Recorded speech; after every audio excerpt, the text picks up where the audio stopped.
Mutual Broadcasting System presents STRAT, Strategic Risk Assessment Talk. With today's briefing, here is retired Marine Intelligence Officer Lieutenant Colonel Hal Kempfer. Welcome to STRAT and our Strategic Risk Assessment Talk. Today is going to talk about the growing problem here in the homeland. We've certainly talked about it a lot all over the world.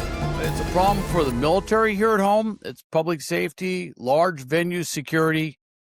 That is the exponential usage, growth, utilization of drones, unmanned systems. I'm really going to focus mostly on unmanned aerial system, or what are sometimes called UASs. And when I say drones, a lot of people just automatically think it's stuff that flies, but actually drones can be kind of ubiquitous. You have drones that float, drones that, can go underwater, drones that roll across the land. But I'm going to talk primarily about the flying drones. All right. And I'm going to talk about some things you may not be aware of. A little news item.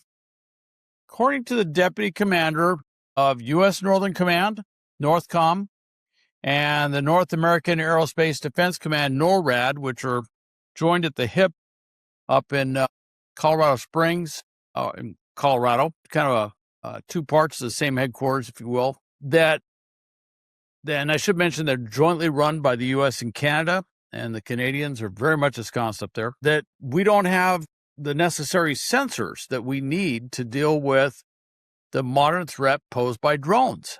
And I think it's a nice way of saying just how far behind the power curve we are. Inexpensive drones, they're proliferating across the battle space, if you will, around the world. But they're a real threat here in the homeland. And swarms of drones launched from inside U.S. borders, rather than thinking about traditional ballistic missiles and things like that, approaching from 1,000 miles away. These are big considerations that they're having up at NORAD and NORTHCOM because of what's going on. And you may recall, it wasn't that long ago, we were talking about all these mysterious drones that were flying across military bases and cities and stuff all across the U.S. Turned out to be another reason why, but it did bring up a real vulnerability, which is just how these drones could get into all sorts of spaces and places that we hadn't really thought that much about. All right. This is the person I'm talking about, Army Lieutenant General Joseph Jarrett. He's the Deputy Commander of NORTHCOM and the Vice Commander of NORAD. He says, determining where a drone swarm is going to attack really depends on sensors. And, it's one of these things, a lot of times everybody gets caught up in the kinetics. Like, we have to have a drone that's going to go out and intercept that drone. Okay, that's fine. But if you can't find that drone, if you don't even know if that drone's there, then how do you plan to intercept it? So it really gets into the sensor systems. All right. And he was kind of bringing up the fact we just don't have enough of those things. We're just not where we need to be. Now, he said he didn't discount the importance of intercept capability with drones, but he said, look, you have to be able to see where they are. And this is something the Ukrainians have been working with a lot. When you get out to the Ukrainian, particularly on the battlefield, if you will, the battle space, the front lines, they have a very complex, multifaceted system for detecting drones. Obviously, traditional radar, but they also have a variety of acoustic systems that listen for the distinctive signature of a drone coming in, visual, everything, infrared, all this stuff that looks for drones coming in, and it's layered and it feeds into each other to get them closer and closer to where the drones are and where the drones are going. And that's how they employ their, very precious drone intercept capabilities. Now, he was doing this at a speech of the Space and Missile Defense Symposium. This was organized by the National Defense Industrial Association's chapter in the Tennessee Valley. And if you know anything about the Tennessee Valley, that's where all that nuclear stuff was way back when, the Manhattan Project and things. I have done Homeland security training in the Tennessee Valley, working with the Tennessee Valley Authority on stuff like that. So I'm a little bit familiar with that area. Now, counter-UAS, again, unmanned aerial systems, counter-drone, it's an integral part of NORTHCOM's mission, all right? And the threat's really growing fast. I should mention that my last tour in uniform with the Marine Corps I was owned by the Marine Corps Component Command of U.S. Northern Command, but I worked in a very joint civil military setting at all times. It was very much a joint service, multiple services all working together collaboratively on various different things. I have been to Northcom multiple times on multiple occasions. I have been to meetings there in Colorado Springs. I'm very familiar with it. I've been up to Cheyenne Mountain. So I'm very familiar with what they do there and what they have been doing there traditionally. And so he was just making it very clear that, look, this is part of our mission. This is what we do. And I just want to make it clear, I've been teaching drone seminars to all sorts of folks, public safety, critical infrastructure, private sector for years, going back well before COVID, before the pandemic, in a variety of different settings and locations to include in-person and online, and have been talking about this growing threat for quite some time. So I kind of understand where this is coming from. And many of you may recall that I also have a background in counter-drug intelligence, working with the high-intensity drug trafficking area program.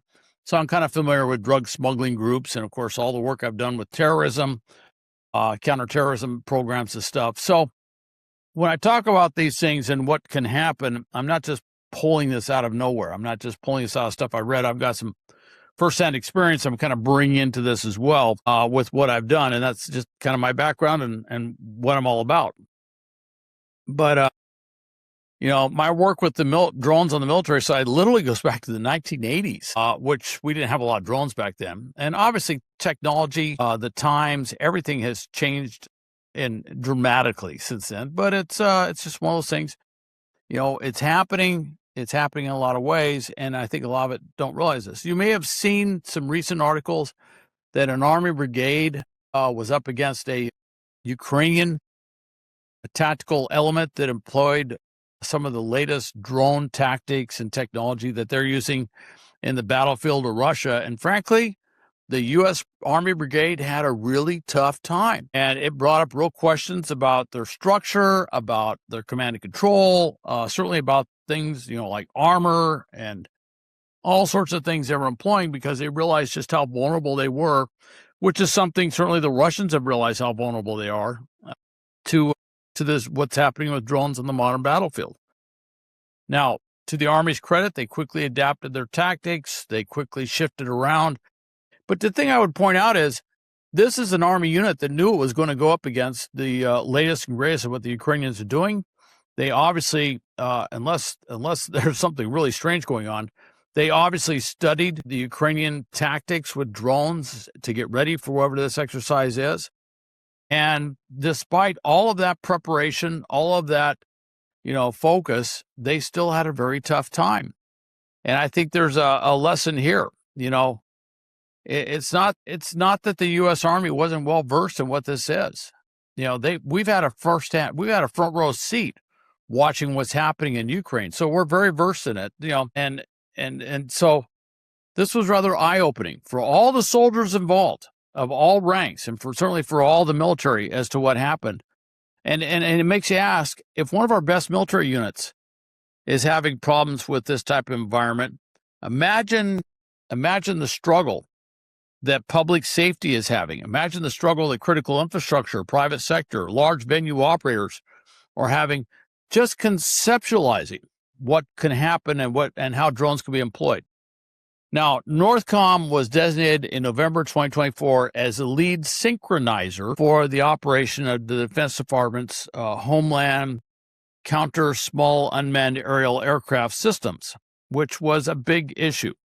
There had been a question for a long period of time: who's in charge of what when it came to drones, and who was kind of going to bring all this stuff together? Well, Northcom has been designated the synchronizer that's supposed to bring all this together, integrating, coordinating the efforts within its area of responsibility. What's its area of responsibility? Well, it's all across North America. So that tells you it's a pretty broad area of responsibility.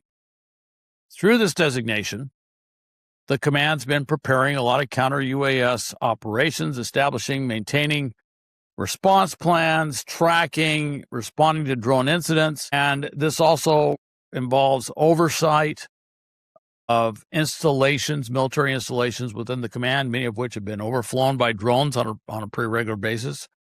So while this warning, which was just said recently in a very public forum, was out there, Jared's remarks were really not focused on. I have to tell you, I scan the news every day, and to me it jumped out because of who I am and what I do. But to most, I think they probably missed what he was saying. There was stuff happening, obviously, in the Middle East. There was stuff happening up in Europe with Ukraine, Russia, Poland, Germany. Obviously, lots of things happening in the Far East, all over the world, things happening in South America. So it wasn't one of those things that necessarily jumped up and got everybody's attention right away. And but basically what he's saying, look, this is a problem. It seems to be growing exponentially. And I would say, from my perspective, it's growing far faster than our plans and ability to counter these potential threats have really caught up. I find in many conversations in many different venues that when I'm talking about this, everybody goes, oh, yeah, it's a threat. We understand that. But when you say, okay, what have you done to prepare for it? That's where you kind of get this sort of blank look. And honestly, with a lot of things, everybody sits there. I have yet to be an organization who goes, we got too much money for security. I've yet to run to a police department or fire department and goes, our problem is too much funding. That's our problem. We just can't find ways to spend it. That is not an issue that runs up. Everybody's short on money.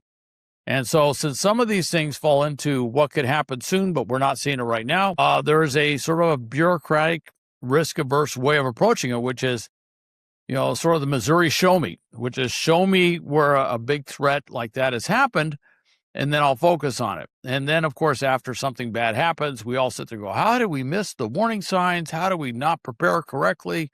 Why didn't we do this? Why didn't we do that? And I would say that's a leadership problem that really starts at the top, which is if your organization, you need to be asked those questions. If you're the CEO of a large venue, all right, if you're the mayor of a city, if you're the head of the county board of supervisors or a governor, you need to be asking tough questions, which is, what is the threat?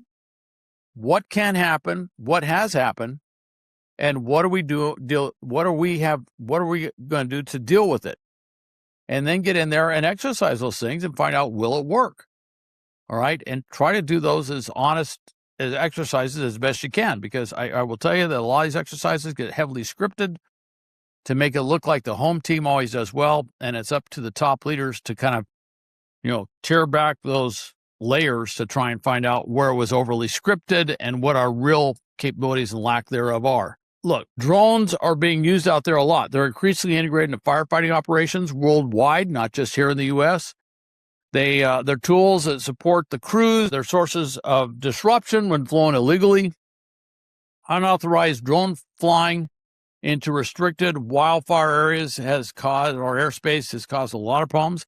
They can, when they're there, they can halt firefighting operations altogether. Airdrop operations, which are now ubiquitous. You don't see a fire without airdrops coming in fast, furious, and up front. That wasn't always true.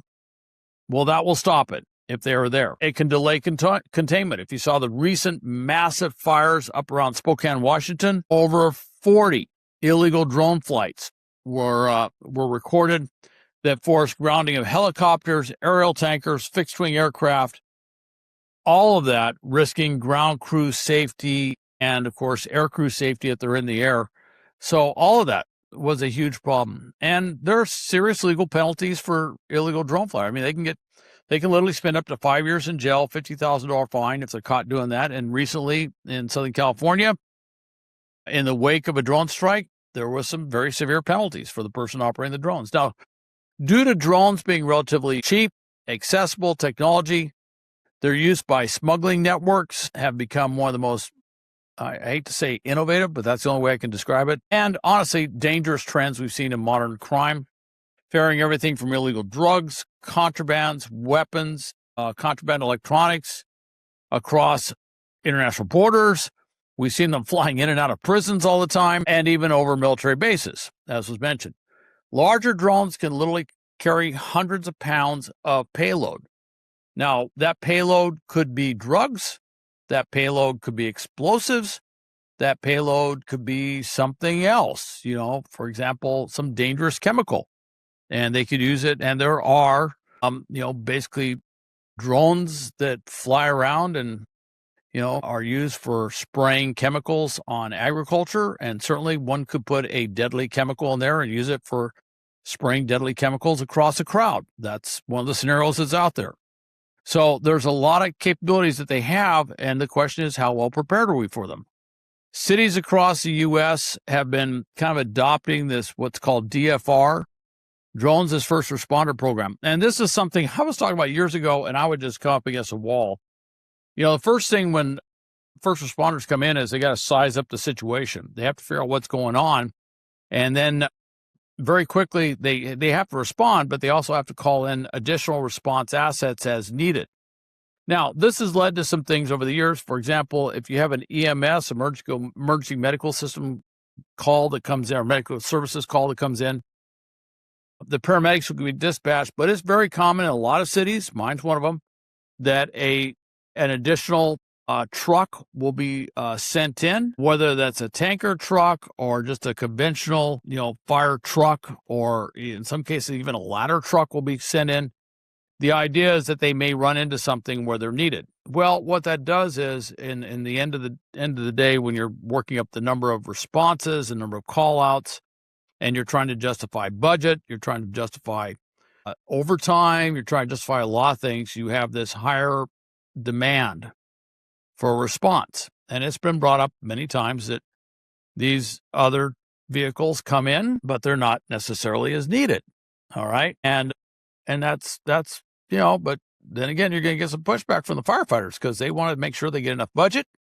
They want to make sure that they get enough vehicles, and they don't want to see stuff that potentially could give the city council or the county board of supervisors, anything, any reason to cut their budgets.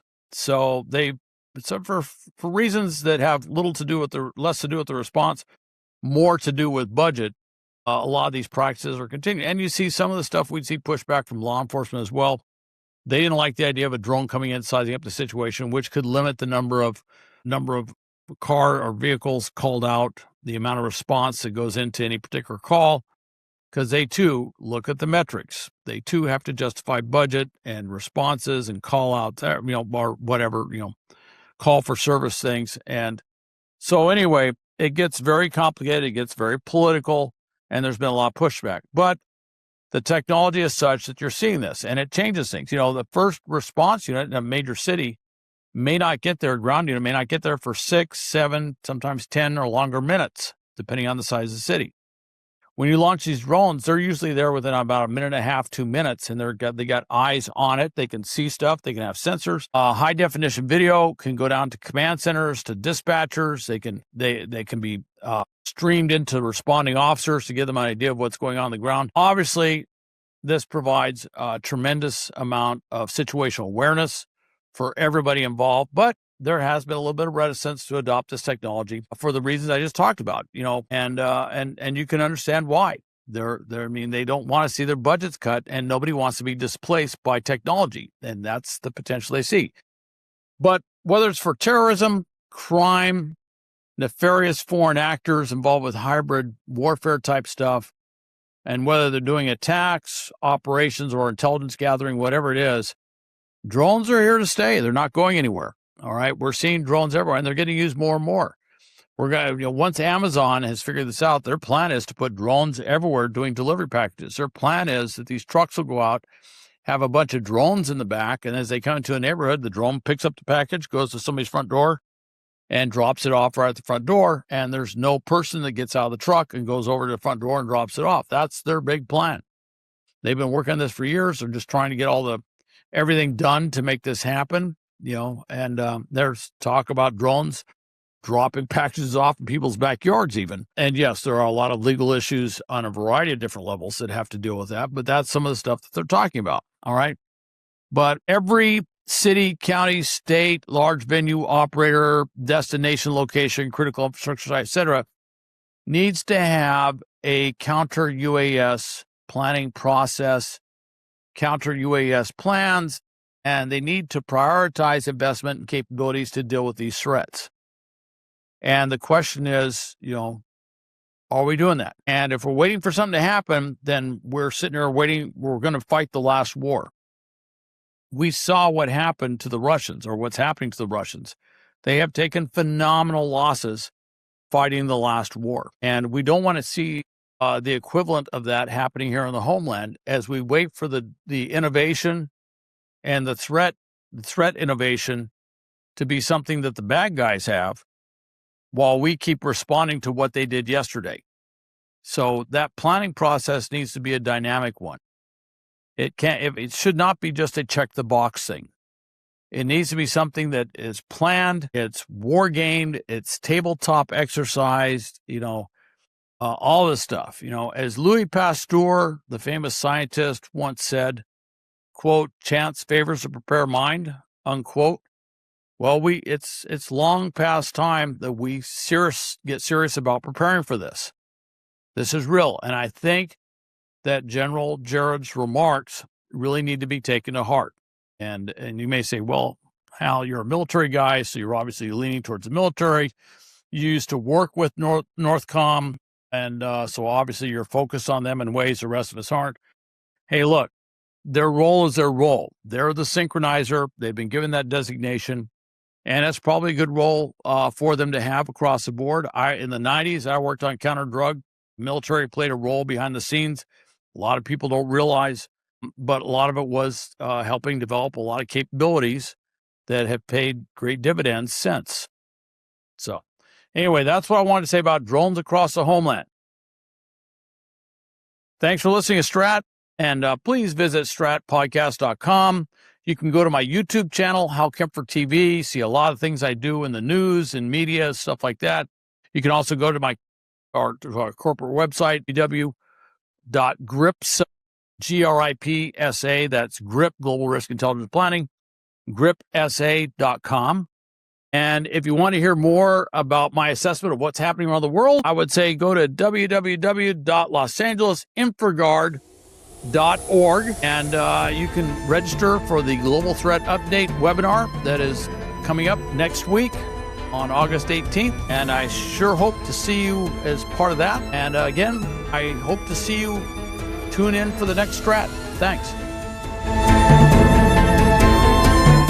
Strategic Risk Assessment Talk is presented by the Mutual Broadcasting System. Stay informed on the matters we discuss by visiting stratpodcast.com and other sites mentioned by Hal Kempfer. You may interact with the show through our website at stratpodcast.com or through our Facebook social media site. Thank you for joining us.